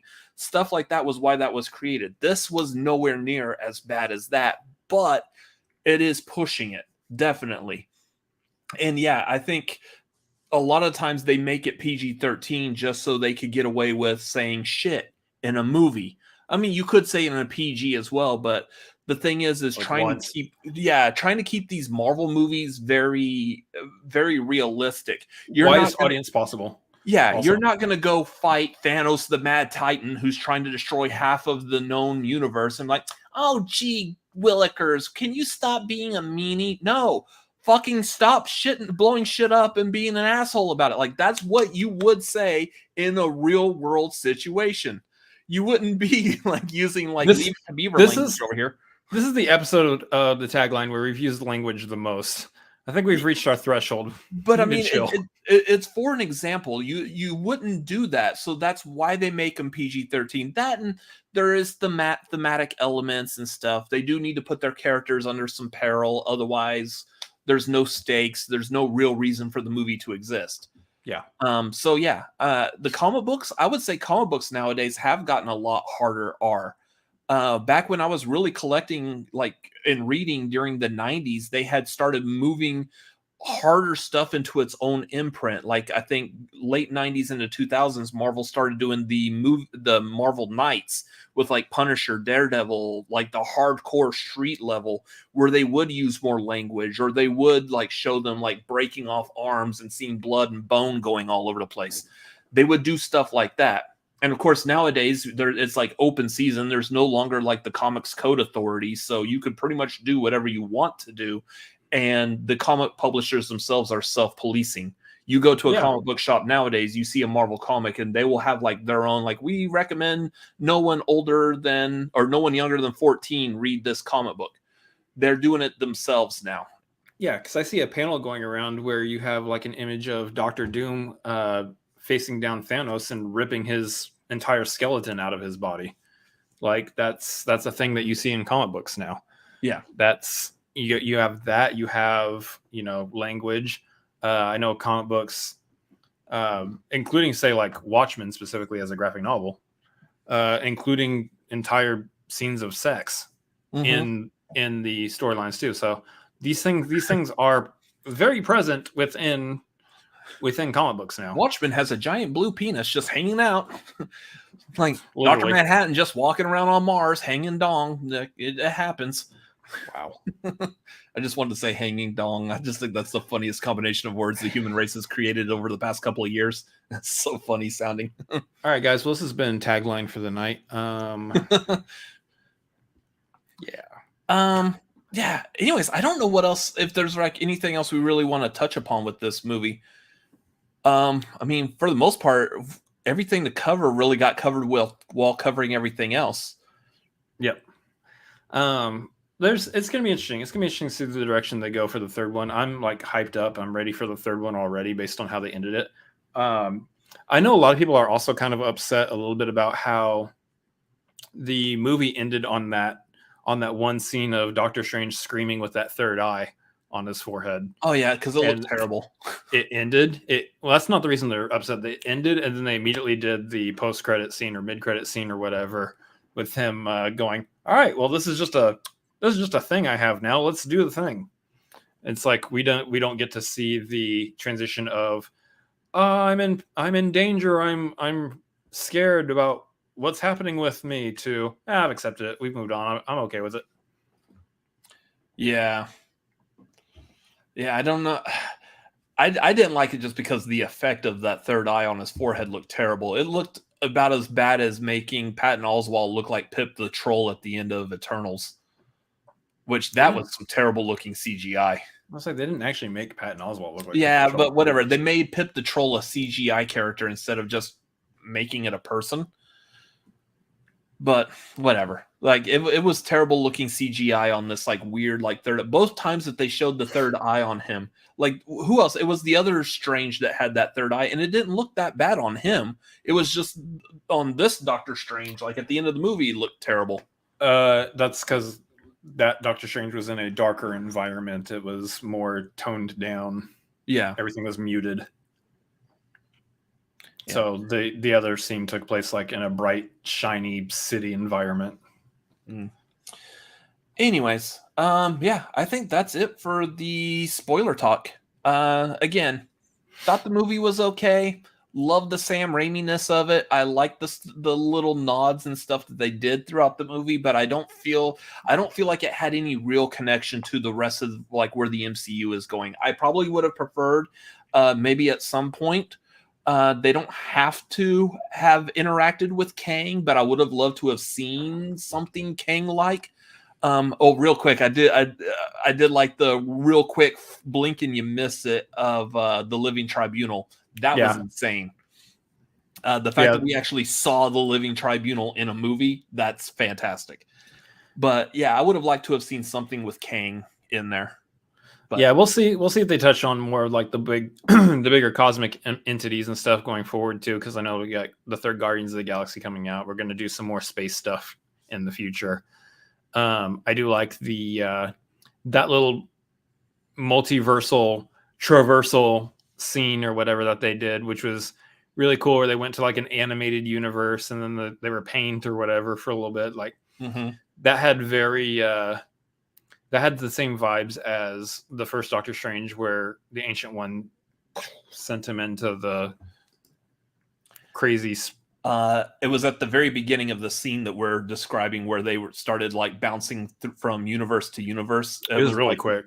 Yeah, it was one of the very first ones. It was like a good close up of the head with like the cloth over the face type of thing. You could see like the one face and then another face off to the side with the purple cloth over it, which is interesting because we have seen that before. It was in Loki in the in that whatever the statue, whatever they called that zone that the Lokis were in together. And then they there was a living tribunal statue that was like on the ground out there. And they mentioned the living tribunal in the first Doctor Strange movie, the staff of the living tribunal or something like that. So anyways, thought it was enjoyable. I can't wait to watch it again. Maybe my opinion may change on it upon a rewatch, but yeah. Anyways, I believe that's going to do it for tonight. So, real quick as we get through this stuff again, join the Patreon, patreon.com/cinefanatics. On Monday the 16th, we will be doing our trivia hangout. So if you're at the Maverick tier, you'll be able to hang out for that. On Monday the 23rd, 7 Pacific, 10 Eastern, we will be doing our Patreon watch along. We are going to be doing the watch along of Top Gun right before Top Gun Maverick comes out. So hop on the Patreon, come join us for that. It's going to be a good time with Top Gun. Am I really selling this? I'm selling it right? I got a need to watch Top Gun on the Patreon, and you guys should have that need too. So sign up, come join us. I'm just gonna let him talk from now on. Like he does it better than me, apparently. So, anyways, again, next week is our 100th episode. We will have a really special celebrity joining us for that, talking about their new movie. Talking about their new movie that they have not talked to anyone else about. We're getting the exclusive. Join us next week for that. That's going to be a lot of fun. Again, if you're a part of our Patreon on our Discord, I left something for all of y'all on the Tagline channel on our Discord. Something, if you could do this for us, it would be great so we could have it available for next week. So please do that. End of this month, we are doing the Tom Cruise action movie tier ranking marquee episode. So that will be probably the weekend after Top Gun Maverick comes out. So be on the lookout for that. And then as for tonight, here in a little bit, I'm going to hop over to a Fans View YouTube channel. We're going to be doing a Fans View of watching American Psycho, which I am super eager to go do. That's going to be a lot of fun. So join me and Vernon over there on that. That will be so much fun. Anyways, as for us, you can follow us at Cinefanatics at Cinefanatics MLP on Twitter and Instagram. Make sure you like, comment, subscribe to the YouTube channel. Follow me at Robert Adams MLP on Twitter, Instagram, and Letterboxd. And Chris, you can find me at Chris Adams MLP on Twitter, Instagram, and Letterboxd, as well as twitch.tv/Chris Adams MLP, where we are doing a lot of fun gaming and hanging out and chatting over there. There's a chance I might be going live tomorrow and actually working on the Twitch channel itself live on stream. We're just going to do a chill hangout, and we're going to draw out some emotes and get some music playlists and work on some stuff that we need to be working on the channel. So if you guys want to come hang out, I think I'm probably going to go live tomorrow and do that. So stay tuned to the Twitter and you'll know for sure. Anyways, I think that covers everything we need to plug and do. So yeah. Thank y'all for watching. Thank you for being a part of this tonight. We appreciate you being here. Anyways, as for myself, as for my brother, as for Doctor Strange and the Mona Lisa, Nick Cage, and the Pikachu behind my brother, y'all all have a great night. I can't breathe anymore, so I'm going to say good night. Later. Bye.